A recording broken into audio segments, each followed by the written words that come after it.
This is Nivea, and you're checking out Malcolm Music. That's right. So I'm excited. Okay.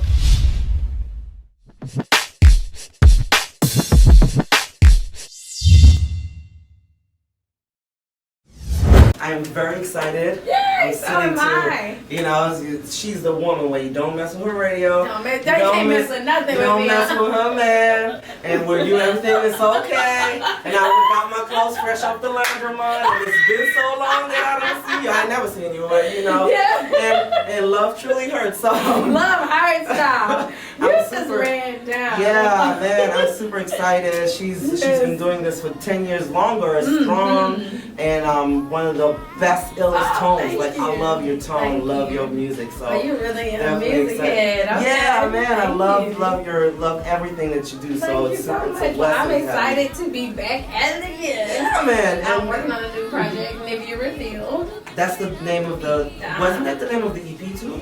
No.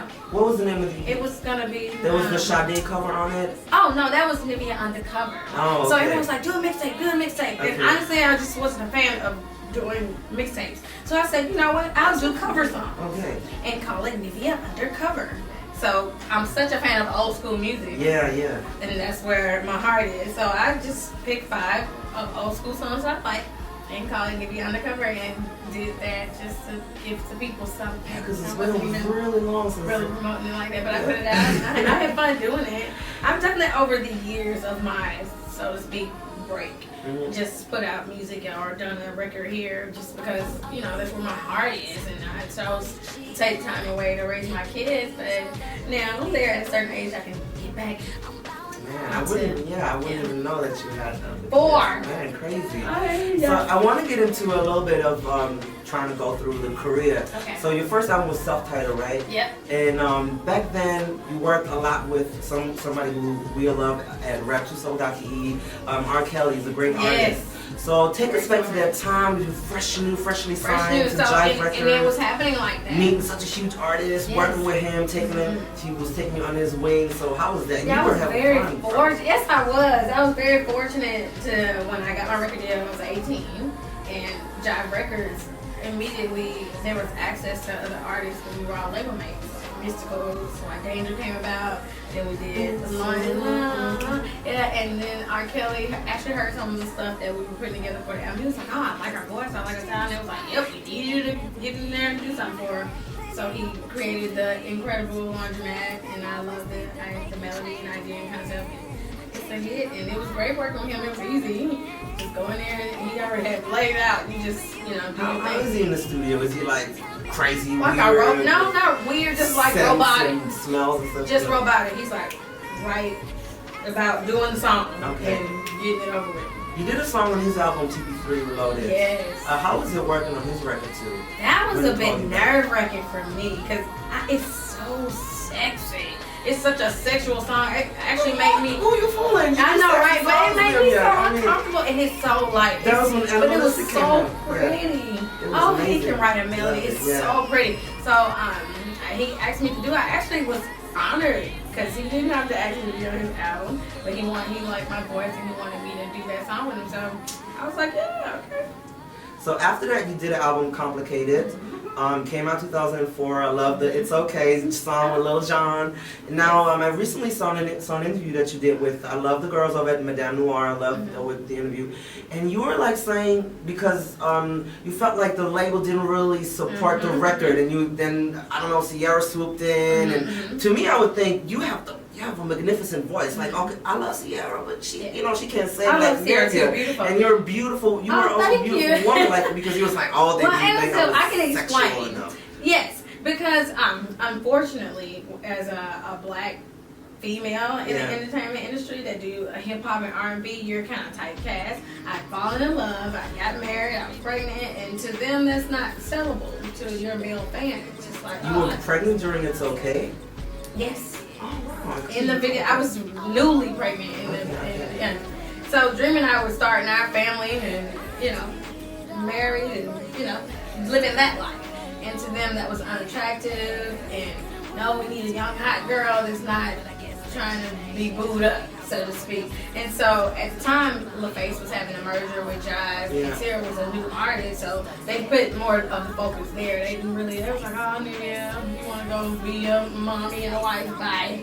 Well, then take pretty much. Let us be like the fly on the wall. Take us to the office. Like, what kind of things are being said, and like, how do we as people who don't know the industry have to imagine it? Like, do they really say, not really look, Nivea, we got Ciara right now. No. We gonna give you your budget. This was how never directly said. That term, she's unfuckable now, was actually said. Wow. But not. The way it was handled wasn't in a direct way. It was more so like, okay, trying to finish up the album, and you can't. There's no support. So when you do a record and you're flying in and out of town in certain places, you're supposed to have your A&R in place to help see through with certain producers, and this is taken care of. That was completely lacking. There was no support. Budget was being cut up, and I'm like, what am I supposed to do? How am I supposed to put this record together? When it finally did come about, even with the song "Okay," because Ciara brought up the crunk sound. They didn't want. I had the song first. They wanted to give it to her, and so she's being credited to. But she didn't have anything to do with it. This is how it works in the label. They strategically place with imaging and what they feel like is going to be sellable and what works with what for several different reasons. And to them, it just didn't make sense. If I'm going to be married and having kids, why am I going to do, continue that sort of image? Why not focus it on, where we could with this artist? And so it was just a lacking of support. And so when Complicated was distributed, it was a defect. It wasn't playing a lot of computers, so there was a recall. Sony had it as well. It was a group of artists, and they actually redistributed their records. But in the midst of that, I said, "Release me! I don't even want to be here anymore." And so I wasn't. Complicated was never really properly distributed. Well, I still got my life. Yeah, people still got it though. I thank God for the internet. Then he did the album with Dream, which I love. And he also, Dream also came in and wrapped up Complicated with me. Okay. Because I wasn't having that support. He wrote "Okay." And they were trying to get him to sell the song. Okay. But he was like, "No, I like Nivea on it." Who was supposed to sing it? They wanted to give it to Ciara. Oh, Ciara was supposed to sing "Okay." No, they wanted. Oh, they wanted "Okay." I had already done it. We was about to do it, and they were like, "Oh, we're gonna give this to her." Did you have to fight for the song? I honestly didn't. He actually fought for me. We were just friends at the time, but he just said he thought that wouldn't have sounded right. And the song was originally written for J-Lo. He wrote it for J-Lo, and they didn't even send it to her. I went in and recorded it. He said her energy is perfect for this. Like, she needs to do "Okay." And it's a lot of stuff that go on that's not always directly you and another artist or you write. It's just other people who got their hands involved that's making moves and saying stuff that get back to you or not, and you have to deal with it or however the chips fall. Are there other songs that were supposed to be sung by others that you got, or vice versa? Oh my gosh! You were supposed to sing. There's a long list of that. I did a song called "Shoulda Cheated" with Derek and Deron from 112, and Jive didn't want it. So next time I heard it, it was on the radio and Keyshia Cole singing it. Oh, okay. So yeah, and there's oh my gosh, there's a lot of stories like that though. And I'm not the only artist. Is "Shoulda Cheated" like the biggest song that you sort of missed out on? I feel like yes. Okay. It would have worked well. I also did a song with Mary J. Blige called, I don't remember. That's terrible. Because we actually didn't, they wanted to, it was Interscope, so they wanted to use, it was Eve's song. And Mary J. Blige and Eve were on the same label, and they were like, why we put Nivea on there, why not put our own artists? And they put it on the internet. It wasn't a it was traditional featuring somebody, and then... it was crazy. I was really looking forward to that opportunity. And Eve liked it, but hey, I understood politics. And Mary liked it too. She gave me a compliment. I was like, what's worse things than being, than Mary? Because man, she's Mary after all. Yes, and she's one of my idols. So yeah, so then you came out with Animalistic. Is that album a personal record to you? It wasn't, and it was. Dream and I had done a distribution deal over with Formula One Records in Japan, and it wasn't even released in the United States. And we created a label called Spark One Entertainment just for the Animalistic project, and wrote and produced every song. So you wrote every song? He wrote, and we wrote together, and he actually did all the music. Because what I was wondering about, there is a song on the album called Watch It. And on the song, Nivea, she's singing like she's sexy, she allure to the guys, and she seduce them, and then they will spend their credit card. You know what? I get everything. Actually, you spin your record on the radio. So I'm thinking, okay, Nivea, she do what she do. Animalistic was Dreaming in Them Eyes, baby, so to speak. Okay. That album wasn't just about Nivea and my image and you know what I wanted to portray. That was his. Like if you followed his career, a lot of animalistic. Like he's been already on that style, so he got to explore that a lot through. So Dream was seducing women to get ahead for them to buy everything. Like he's more like talk like that. I mean, you heard Rihanna. I love the record. Yeah, the songs like that. But that's definitely I've never done a song like that before, and haven't since. But that album definitely was more of he and I just being creative and having fun with another type of image. Like it was the animalistic side. That's why I was like, what? You said that? What? Because it's like the animal in you. I mean, everybody has that sight every now and again. So, you still cool with Dream? Yep, absolutely. Everybody that follows Nivea on Instagram, I seen you post a little Vlad TV clip.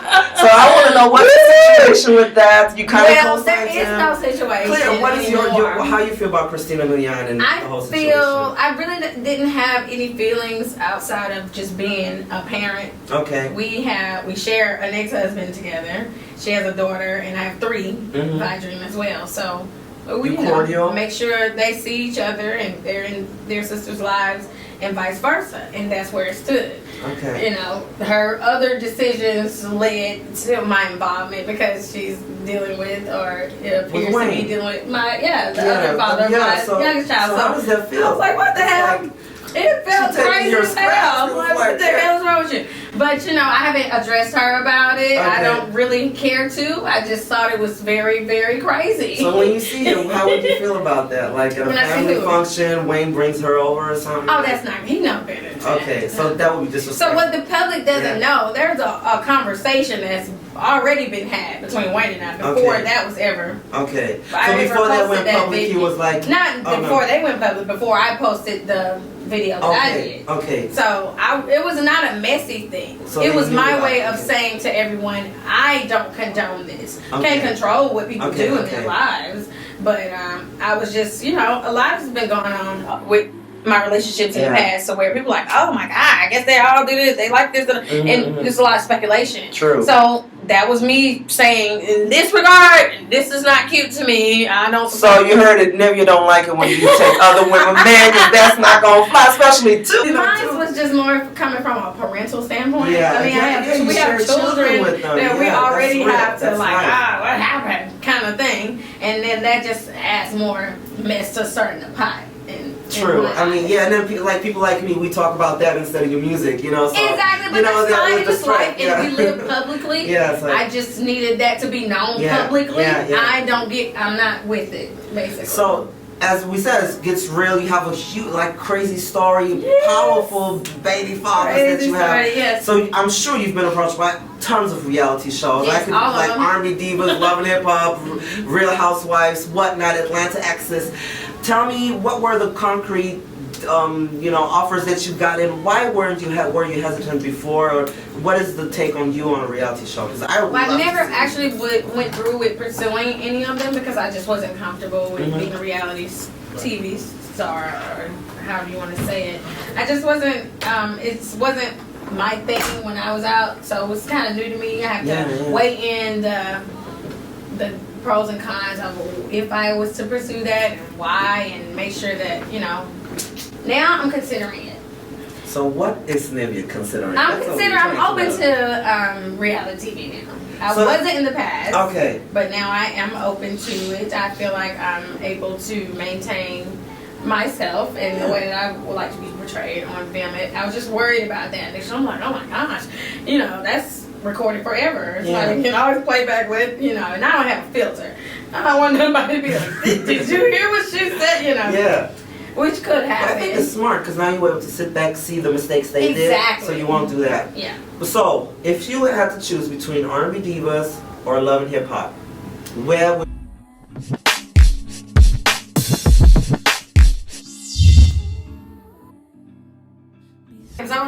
on the side of the road and get fat. And I look up to her and I wear her albums out. Like most singers I know. And another song titled Suicide.